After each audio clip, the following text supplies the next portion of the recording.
মৰমৰ শিক্ষাৰ্থীসকল, আজি আমি বৰ্গ সংখ্যা আৰু বৰ্গমূল এই পাঠটোৰ পুনৰালোচনা কৰোঁ।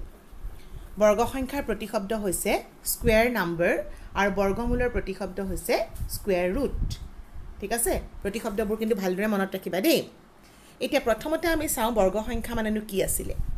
তুমি যদি ধৰা এটা সংখ্যা এ ধৰা, তেনেহ'লে তুমি এক এৰে যেতিয়া পূৰণ কৰিবা, তাৰমানে একেটা সংখ্যাৰে যেতিয়া পূৰণ কৰা, দুবাৰ পূৰণ কৰা, তাক আমি এৰ বৰ্গ বুলি কওঁ। এইটো মই ইয়াতে লিখি দিছোঁ। ধৰা হ'ল এ যিকোনো এটা সংখ্যা, তেন্তে এ পূৰণ এক এৰ বৰ্গ বোলে। আৰু ইয়াক লিখা হয় এ পূৰণ এক আমি কেনেকৈ লিখোঁ, এ টু দি পাৱাৰ 2 বা এ স্কুৱেৰ বুলি পঢ়োঁ। মনত পৰিছে নিশ্চয়। এতিয়া আমি চোৱা, এই যে এ স্কুৱেৰ আকাৰৰ যিবোৰ সংখ্যা আছিলে, এ স্কুৱেৰ আকাৰৰ পূৰ্ণ সংখ্যাবোৰক পূৰ্ণবৰ্গ সংখ্যা বুলিও কোৱা হয়। তাৰমানে পূৰ্ণবৰ্গ সংখ্যাৰ একচুৱেলি বৰ্গ সংখ্যা একেটা কথাই হয়। পূৰ্ণবৰ্গ সংখ্যা বুলি ক'লে কিন্তু তোমালোকৰ প্ৰতিশব্দটো পাৰফেক্ট স্কুৱেৰ নাম্বাৰ হ'ব। হা, পূৰ্ণবৰ্গ সংখ্যা বুলিও কোৱা হয়। তাৰমানে তোমালোকক মই উদাহৰণস্বৰূপে ক'লোঁ, ধৰা তোমাৰ 1 পূৰণ 1 আছে, 1 × 1 = 1 স্কুৱেৰ, তাৰ ভেলু হ'ল 1। তাৰমানে 1 এটা পূৰ্ণবৰ্গ সংখ্যা। 2 × 2 স্কুৱেৰ মিনছ 2 × 2 = 4, গতিকে 4 এটা পূৰ্ণবৰ্গ সংখ্যা। একেধৰণে 3 × 3 9 এটা পূৰ্ণবৰ্গ সংখ্যা। তাৰমানে একেটা সংখ্যাক একেটা সংখ্যাৰে পূৰণ কৰিলে আমি বৰ্গ সংখ্যা বা পূৰ্ণবৰ্গ সংখ্যাবোৰ পাওঁ। এতিয়া আমি নেক্সট আহোঁ বৰ্গমূললৈ, স্কুৱেৰ ৰুট। তোমালোকক যদি এ স্কুৱেৰৰ মান যদি বি হয়, তাৰমানে কিবা এটা সংখ্যাৰ বৰ্গৰ মানটো ধৰা তোমালোকৰ বি হ'ল, কিবা এটা সংখ্যা ধৰা মই এ ধৰিছিলোঁ, এৰ বৰ্গ কৰোঁতে আমি বি পালোঁ, তেন্তে যদি আমি এই সংখ্যাটো এ স্কুৱেৰৰ বৰ্গমূল ল'ব লগা হয়, তেনেহ'লে তোমালোকে বৰ্গমূল বুলি কোৱাৰ লগে লগে তোমালোকে প্লাছ মাইনাছৰ ভিতৰত √b দিব লাগিব। এতিয়া মই কিয় প্লাছ মাইনাছ চিনটো দিছোঁ সেইটো তোমালোকক ইয়াতে বুজাই দিছোঁ। চোৱা, তোমালোকে যদি 5ৰ স্কুৱেৰ কৰা, 5ৰ স্কুৱেৰ মানে কি, 5 × 5 = 25। তোমালোকে যদি -5ৰ স্কুৱেৰ কৰা, কি পাবা, -5 × -5 = +, so it will be 25। তাৰমানে তোমালোকে দেখিলা 5ৰ বৰ্গ কৰিলেও 25 পাম, -5ৰ বৰ্গ কৰিলেও 25 পাম। গতিকে 25ৰ বৰ্গমূল লিখিব লাগিলে 5ৰ আগত কি প্লাছ আৰু মাইনাছ দুইটা চিন দিব লাগিব।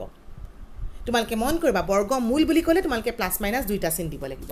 কিন্তু কেতিয়াবা আমাৰ কি হয়, অকল এই ৰুট অভাৰৰ চিনটো দিয়া থাকে। এই চিনটো আমি কিন্তু যোগাত্মক বৰ্গমূল বুজাবলৈ এই চিনটো ব্যৱহাৰ কৰোঁ।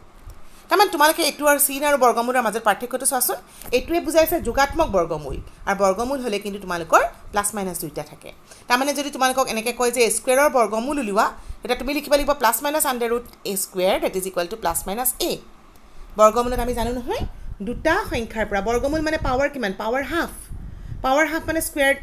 টু দি পাৱাৰ হাফ যদি হয় কি পাবা, 1 হৈ যাব। গতিকে দুটাৰ পৰা আমি এটা বাহিৰলৈ উলিয়াই দিব লাগে।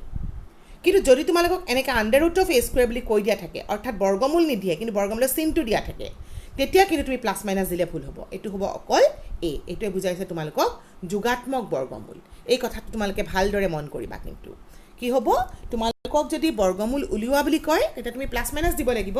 কিন্তু যদি চিনটো দি দিয়া থাকে আৰু তুমি তাৰ পৰা তুমি যদি বৰ্গমূল উলিয়াব লগা হয়, মানে যোগাত্মক বৰ্গমূল, চিনটো মানে যোগাত্মক বৰ্গমূল, তেতিয়া তুমি কিন্তু নেগেটিভ চিনটো দিব নালাগে। এতিয়া আমি বৰ্গমূল উলিয়াবৰ কাৰণে আমি দুটা পদ্ধতি পঢ়িছিলোঁ। এটা হৈছিলে উৎপাদক পদ্ধতি আৰু আনটো হৈছিলে দীৰ্ঘহৰণ পদ্ধতি। দুইটা ইম্পৰ্টেণ্ট হয়। আমি দুইটাৰে কিছুমান কুৱেশ্যন ডিছকাছ কৰি লওঁ। বেছি নকৰোঁ মই, তোমালোকৰ এক্সাৰচাইজৰ অংকবোৰ নিজেই কৰিবা। মই দুটামান কৰি দিছোঁ মাত্ৰ। কেতিয়াবা আমাৰ প্ৰশ্নটো এনেকৈ আহে, উৎপাদকৰ সহায়ত বৰ্গমূল উলিওৱা। এতিয়া উৎপাদকৰ সহায়ত বৰ্গমূল উলিওৱা বুলি ক'লে আমি প্ৰথমতে যিটো প্ৰশ্ন দিয়া থাকে তাক আমি মৌলিক উৎপাদকত প্ৰকাশ কৰি লওঁ। মৌলিক উৎপাদকত প্ৰকাশ কৰিবলৈ আমি কি কৰোঁ, মৌলিক সংখ্যা দি হৰণ কৰোঁ, চুটি নিয়মৰে হৰণ কৰি দিওঁ, হয়নে? হৰণ কৰাৰ পিছত আমি যিটো সংখ্যা পাওঁ তাক সেই সংখ্যাবোৰৰ পূৰণফল হিচাপে লিখোঁ। আৰু বৰ্গমূল উলিয়াবৰ কাৰণে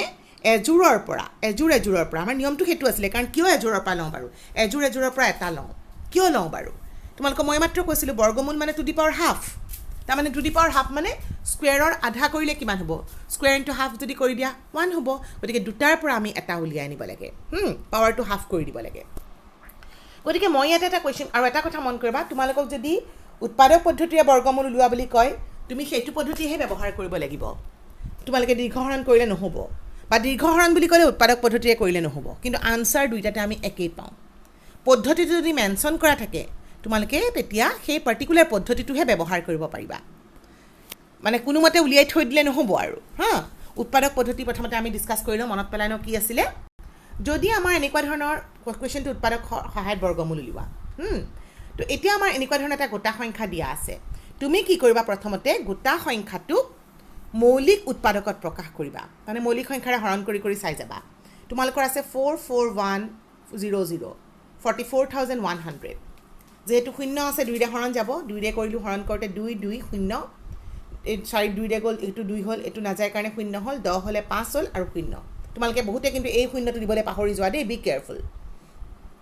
আকৌ তুমি দুইৰে যাব কাৰণ শূন্য আছে দুইৰে কৰিলে কি হ'ব 1 1 শূন্য নামি আহিব শূন্য হিচাপে 2 2 4 হ'ব এক হাতত থাকি গল 10 হলে 5 হ'ব এবাৰ এককৰ ঘৰত 5 আছে গতিকে 5 ৰে হৰণ যাব 5 ৰে হৰণ কৰিলে 5 2 10 আকৌ 10 হল 2 শূন্য 12 যায় কাৰণে শূন্য 5 5 গুণ 25 আকৌ 5 আছে গতিকে 5 ৰে হৰণ যাব 5 ৰে হৰণ গলে হল 5 4 গুণ 20 2 শূন্য 20 আকৌ 5 গুণ 5 এবাৰ 5 ৰে না যায় কিন্তু আমি 3 ৰে হৰণ যায় 4 4 8 1 9 হয় 9 3 ৰে হৰণ যায় গতিকে 3 ৰে হৰণ যাব বিভাজ্যতাৰ ধৰ্মবোৰ যদি পাহৰিছা সৰু ক্লাছত পাইছিলে 5 বনাত পাইছিলে তোমালোকে পঢ়িলো বাৰ 3 ৰে হৰণ কৰিলো গতিকে 3 গুণ 3 14 থাকিল 3 4 গুণ 12 2 থাকিল 7 3 গুণ 21 আকৌ 3 ৰে যাব চোৱা 7 4 11 1 12 3 ৰে হৰণ কৰিলো 3 4 গুণ 12 27 থাকিল 3 9 গুণ 27 আকৌ 7 ৰে গল গতিকে আমি যেতিয়া এটো সংখ্যাৰ বৰ্গমূল উলিয়াব লগা হল বৰ্গমূলৰ ক্ষেত্ৰত মই কি কৈছিলো বৰ্গমূল বুলি ক'লে প্লাস মাইনাস সাইন দিব লাগিব প্লাস মাইনাস ৰুট ওভাৰ এটো লিখিলা এটা এইখিনি কাকো তুমি এই সংখ্যা কেইটাৰ পূৰণফল হিচাপে লিখিব পাৰিবা 2 পূৰণ 2 পূৰণ 5 পূৰণ 5 পূৰণ 3 পূৰণ 3 পূৰণ 7 পূৰণ 7 হা তে মই সেইখিনিত লিখিলো 2 পূৰণ 2 পূৰণ 5 পূৰণ 5 পূৰণ 3 পূৰণ 3 যোগ পূৰণ 7 পূৰণ 7 এটা তোমালোকে চোৱা মই এটা জোৰ লগাই থৈছো এই দুটা দুইৰ পৰা এটা দুই বাহিৰ প্লাস মাইনাসটো দিব না পাহৰিবা কিন্তু দুটা দুইৰ পৰা এটা দুই আহিল 5 দুটা 5ৰ পৰা এটা 5 দুটা 3ৰ পৰা এটা 3 আৰু দুটা 7ৰ পৰা এটা 7 আহিল পূৰণ কৰি দিয়া 7 3 গুণ 21 5 2 গুণ 10 21 10 গুণ 210 তোমালোকৰ এটো উত্তৰ হল কেতিয়াবা আকৌ আমাৰ অংকবোৰ কি হয় এনেকুৱা ধৰণে ভাঙি দিয়া ফৰ্মতে থাকে এনেকা ভাঙি থোৱাই থাকে ঠিক আছে এনেকে পাৱাৰতে দিয়া থাকে পাৱাৰত থাকিলেও তোমালোকে কিন্তু যদিবোৰ মৌলিক সংখ্যা নহয় সেইবোৰ তোমালোকে মৌলিক উৎপাদকত ভাঙি লবা এটা মই 2 কিউবত মৌলিক সংখ্যাৰ পাৱাৰতে আছে গতিকে একো চেঞ্জ কৰিব নালাগে 6 টো কিন্তু মৌলিক নহয় সেইকাৰণে মই 6 ভাঙিলো 2 পূৰণ 3 3 মৌলিক সংখ্যাৰ পাৱাৰ আছে সো এজ ইট ইজ ৰাখিলো 5 মৌলিক সংখ্যাৰ পাৱাৰত আছে এজ ইট ইজ ৰাখি থলো এতিয়া মই একে পাৱাৰবোৰ লগ লগাই দিলো 2 পাৱাৰ ইয়াতে দুটা তিনটা আছিল এটা হল 4টা হল 3 power 1 + 7 will be equal to 8 5 square এতিয়া আমি বৰ্গমূল উলিয়াব লাগিলে কাৰ উলিয়াব লাগিব এই সংখ্যাটোৰ নিৰ্ণয় বৰ্গমূল বুলি কোৱাৰ লগে লগে বৰ্গমূল চিনটো দি দিবা প্লাস মাইনাস দিবা আগত তাৰ পিছত তুমি জোৰৰ পৰা এজোৰৰ পৰা এটা উলিয়াই আনা ইয়াতে তোমাৰ দুজোৰ আছে তোমাৰ কেটা আছে 2 ^ 4 তাৰমানে 4টা আছে 4টাৰ পৰা দুটা আহিব তাৰমানে দুজোৰ বাহিৰলৈ আহিব দুজোৰ বাহিৰলৈ আনাৰ লগে লগে তুমি বৰ্গমূল চিনটো আঁতৰাই দিছো মন কৰিছানে ইয়াতো এটো কামেই কৰিছিল চোৱা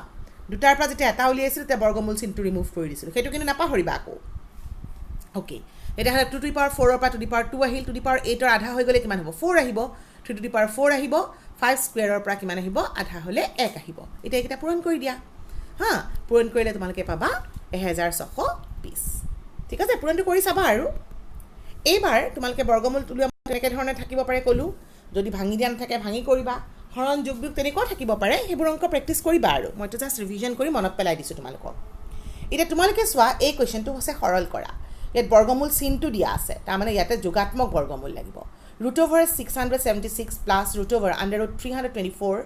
মাইনাস √729 এটা মই এই সংখ্যা কিটা কি কৰিম মৌলিক উৎপাদকত ভাঙি লম প্ৰাইম ফেক্টৰাইজেশ্যন কৰি লম মৌলিক উৎপাদক 676 ক হৰণ কৰি চালো মই লিখিলো এটুক লিখিব পাৰো 2 পূৰণ 2 পূৰণ 13 পূৰণ 13 মই হৰণবোৰ কৈ দিয়া নাই আৰু তোমালোকে নিজেই কৰি চাবা লিখিলো 324 ক মই সাইডত কৰি চাইছো কৰতে দেখিলো 2 পূৰণ 2 পূৰণ 3 পূৰণ 3 পূৰণ 3 পূৰণ 3 হল 4টা 3 আৰু দুটা 2 একে ধৰণে 729 ক আমি পূৰণ কৰি লিখিলে 4টা এটা দুটা 3টা 4টা 5টা 6টা 3 পূৰণ ফল লিখি ললো হল এইটো তুমি কি কৰিবা এজোৰৰ পৰা এটা আনিবা আৰু বৰ্গমূল চিনটো যেহেতু দিয়া আছে গতিকে প্লাস মাইনাস দিব না লাগে দুটা 2ৰ পৰা এটা 2 আহিল দুটা 13ৰ পৰা এটা 13 আহিল ইয়াতে দুটা 2ৰ পৰা এটা 2 4টা 3ৰ পৰা দুটা 3 আহি গল পাৱাৰ কেও লিখিব পাৰা ইয়াতে 6টা 3 আছে গতিকে 3টা 3 আহিল এটা পূৰণ কৰি দিয়া 13 2 * 26 3 3 9 2 18 3 27 যোগ কৰিলো 44 বিয়োগ 27 সমান 17 এটো হল আমাৰ উত্তৰ এটা মন কৰিবলগীয়া কথা যেহেতু ধনাত্মক বৰ্গমূলৰ চিন দিয়া আছে তোমালোকে বৰ্গমূল উলিয়াতে প্লাস মাইনাস চিন নিদিবা ওকে এতিয়া এনেকুৱা ধৰণৰ কেতিয়াবা আমাৰ পূৰণৰ মাজতো থাকে পূৰণ হ'লে তোমালোকে জানা যে √a ইনটু √b মানে কি হয় √ab তাৰমানে √a একেটাৰ ভিতৰত লিখিব পাৰা যোগ বিয়োগত নোৱাৰা পূৰণ হৰণত পাৰা গতিকে এইটোক মই লিখিলোঁ এটা √ৰ ভিতৰত 2 পূৰণ 8 পূৰণ 9 এতিয়া মই মৌলিক উৎপাদকত ভাঙি দিওঁ এইটো তাৰ হৰণ কৰি চাব নালাগে মুখে মুখে পাৰিবা মুখে মুখে কৰি দিলোঁ 2 8ক ভাঙিলোঁ 2 পূৰণ 2 পূৰণ 2 9ক ভাঙিলোঁ 3 পূৰণ 3 মৌলিক উৎপাদক কৰিম উৎপাদক পদ্ধতিয়ে কৰিম সহজ হয় 2টা 2ৰ পৰা এটা 2 আহিল ইয়াতে 2টা 2ৰ পৰা এটা 2 আহিল ইয়াতে এটা 3 আহিল গতিকে 2 2 4 4 3 12 ধনাত্মক বৰ্গমূল আছিলে গতিকে প্লাছ মাইনাছ চিনৰ প্ৰয়োজন নাই আৰু 2টাৰ পৰা এটা উলিয়াওঁতে বৰ্গমূল চিনটো ৰিমুভ কৰি দিয়া এইটো অংক তোমালোকে চোৱা 24 ইনটু √6 প্লাছ 49 ইয়াতে আকৌ কি হৈছে পূৰণ আৰু যোগ লগ হৈ আছে পূৰণটো আমি এটা √ত লিখিলোঁ যোগটো কিন্তু ছেপাৰেটলি ৰাখিবা এবাৰ মৌলিক উৎপাদকত ভাঙি দিয়া 24ক ভাঙিম 8 × 24 গতিকে 2 পূৰণ 2 পূৰণ 2 পূৰণ 3 6ক ভাঙিম 2 পূৰণ 3 এইটো 7 7 গুণ 50 এতিয়া এটা দুটা তিনিটা চাৰিটা 2 আছে চাৰিটা 2ৰ পৰা দুটা 2 বাহিৰলৈ আহিল দুটা 3ৰ পৰা এটা 3 বাহিৰলৈ আহিল আৰু এটা 7 আহিল গতিকে 3 4 3 গুণ 12 12 9 12 7 হ'ল 19 এইটো তোমালোকৰ উত্তৰ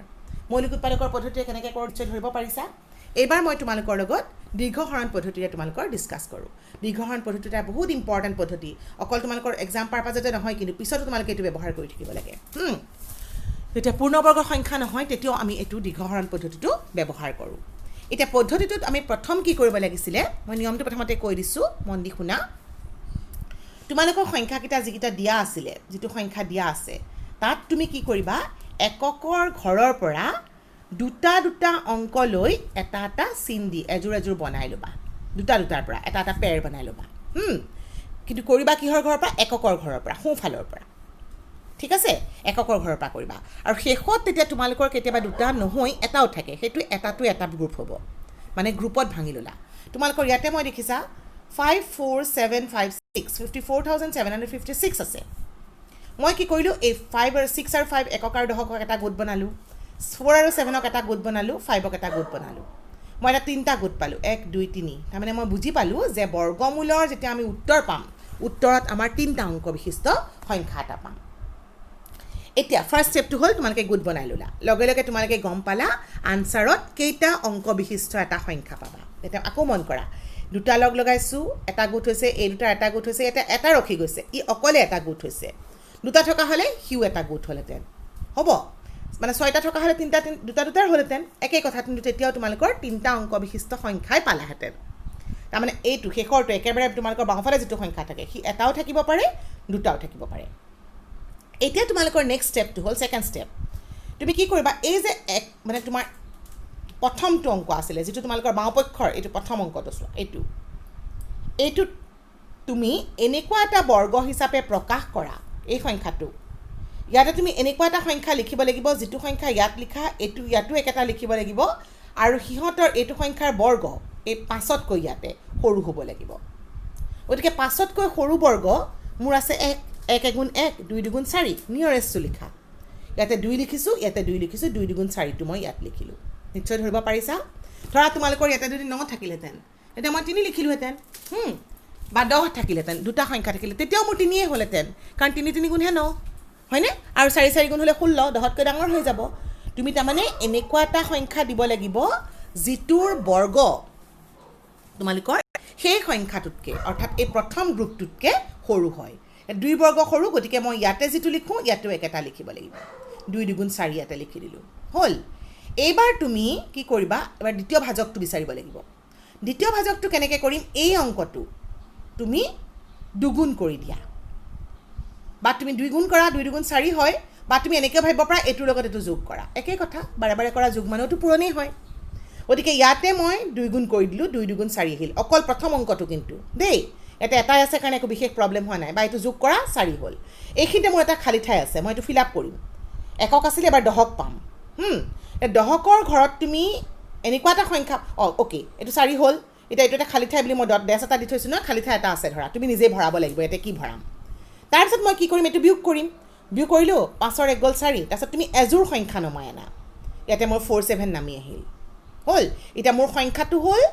তোমাৰ যিটো ভাজ্যত আছে 147 আৰু ভাজকত 4 আছে কিন্তু ভাজকত তুমি এটা দহকৰ ঘৰত অংক দিব লাগিব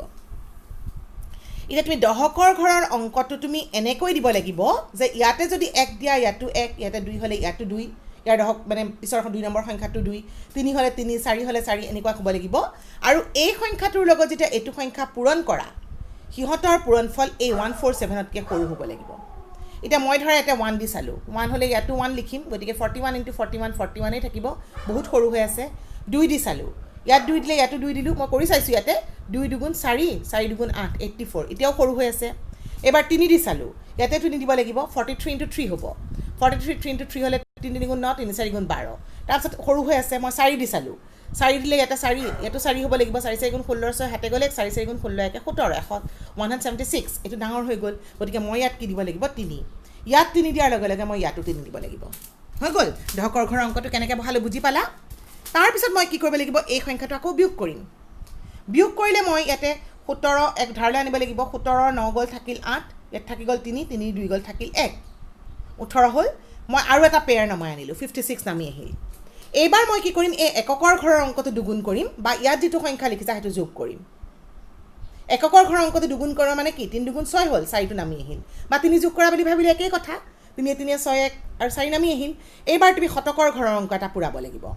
এটা শতকৰ ঘৰটো কেনেকৈ পুৰাবা ইয়াতে যিটো শতকৰ ঘৰৰ অংক হয় ইয়াতো সেইটো হ'ব লাগিব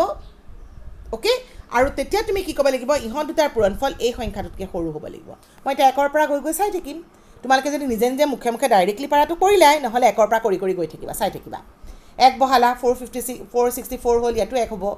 একে কম হৈ আছে 2 বহালেও তোমাৰ দেখিছা 2 গুণ কৰিলে 800ৰ ওচৰে পাজৰে পাবা বা 900ৰ ওচৰে পাজৰে পাবা বহুত সৰু হৈ আছে 3 বহাই চালা 3 বহালে মই পূৰণটো কৰি দেখাইছোঁ 3 3 9 3 4 18 8 হাতে গ'ল 1 3 4 12 1 13 1399 এইটোও সৰু হৈ আছে 4 বহাই চালোঁ ইয়াতো 4 দিলোঁ কিন্তু যিটো ৰাইট এপ্ৰপ্ৰিয়েট হ'ব সেইটোহে লিখিবা বাকী বহাই চোৱাবোৰ নিলিখিবা আৰু 4 লিখিলে লিখিলোঁ আমাৰ ইয়াতে মিলি গ'ল আৰু এটা কথা লৈ আমি চাব পাৰোঁ 4 ইয়াতে